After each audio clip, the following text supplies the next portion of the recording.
Thanks for joining me. My name is Elysabeth Alfano. In addition to the Fear No Art Chicago TV show on WTTW, I wanted to bring a web series to the website so we can cover all that's being made in the months that we're not on air. So look for 2 webisodes a month on fearnoartchicago.com and join me as we go behind the scenes and get into the hearts and minds and souls of Chicago's artists.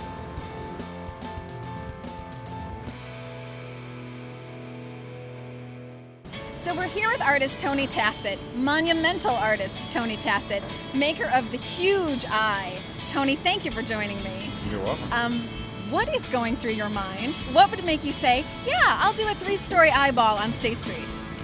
Well, it's Chicago. It's a city of big shoulders, so I had to do something big. And I mean, the first thing that's going through my mind is just to have an impact. I don't want to make something that's just decoration for a space. I really want to make something that collaborates and affects the space. So the big scale, the kind of creepiness of it, it's all designed to have impact, have effect. Well, it's a giant eye. I mean, it's just like this giant eye.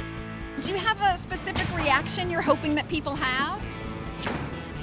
I want lots of reactions. It's an eyeball in the middle of the city, just chilling there. So it's pretty shocking. People get so afraid, or they immediately think, oh, what does it mean? I think it's like a conscience. I mean, it's like you looking at yourself and looking at your soul and saying, it's okay, things are good. There'll probably be just a range of emotions. I like it, I think it's got a lot of character. There's no hidden agenda. It can mean a lot of different things to different people. I think it looks voyeuristic. It's a little thought-provoking what the eye might be seeing. I can't legislate its meaning to other people. I can only say why I made it. But I do think it's, like I said, it's something that has a lot of meanings, and I think people will project that onto it. It probably came from, I would say, a giant. What do I want? I mean, I'd want people to say, wow, that's cool. That would be great. It's plunked right here in the middle of all these really old buildings, so it looks cool. It's cool, though. It's cool. Yeah. As I look up at this eye, it sure is bloodshot. It looks a little bloodshot. Yes. It will be mellowed out a bit before it's done. I was wondering what had happened to this eye. I don't know. It looks like it had a long night. I hear that there was a problem this morning with the iris. The iris was supposed to come down. The iris is sort of the last part that fits in, and then there's lots of finishing. But it came down on a truck, and it's so big that it actually had to be on an angle, and there was a wooden structure that sort of kept it at an angle, and that structure collapsed on the way down this morning. So it didn't hurt the eye, didn't hurt any traffic. The paint job and everything is fine. So the bulk of the eye is still with us. Oh yeah, it's okay. Under construction. Work site. I'll get in close because there's lots of noise now. So what are you hoping people do around the eye? At Daily Plaza, the Picasso, they skateboard on it, and I just think that's the biggest compliment you can give. They live with that sculpture. Well, it's already happening. People take pictures of it, and they get their picture taken in front of it. It is a little Spinal Tap, too. I had this fantasy that we should get a band up on the top to play a metal band or something. So I'm trying to spread that, that idea a little bit. It is very funny, the eye. Yes. And I can't exactly pinpoint why I think it's funny.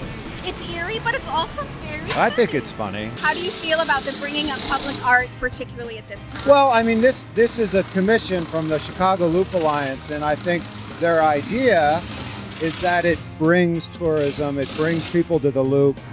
I mean, there's a lot of misunderstanding about public art. For one thing, I mean, you can see this puts a lot of people to work. But I also think on another level, in the tough times, when we get rid of all our stuff and we go to our family and our friends, we also value the things that make us feel us alive, things that make us connected to ourselves, and that's art. So I always think that in toughest times, that's when you want art around you the most. I heard, I'd have to look this up, but I heard when the Berlin Wall went down, the biggest businesses that opened up were art galleries. And expressing themselves. People ask, why do we need art? And I think the question is more, I don't know we do need art necessarily, but we have always had it. It does not go away. It's a thumbprint of a human. It seems to be something very primal that it's a very kind of corny, old-fashioned thing to say, but I think it is about kind of human expression. You are man about town at the moment. It's a great moment for me in How Chicago. does it feel to have two sculptures downtown? It's fantastic. I mean, it's a great moment for me. I know it's all going downhill from here because this seems like this has got to be as good as it gets. Well, I'm thrilled that this is here for this summer. And I'm going to be down here hanging out with the eye all summer, staring at it while it stares right back at me. So I hope everybody will come and join. Thank you very much for interviewing with me. Thank you. Thank you. There's an artist and artwork around every corner and in every alleyway. Join me on the next webisode on fearnoartchicago.com as we go behind the scenes to check out the fascinating and unique world of the independent artist. For more information, visit www.fearnoartchicago.com. You are a hometown honey, of course. I'm a hometown boy, that's You're a right. hometown boy. Well, transplant from Yes. Cincinnati, but I've been here we're a long not counting that. No, we're not But I've been counting here that. pretty long now. And we're going to keep an eye on the eye. Besides our I'm glad you're looking out for the eye.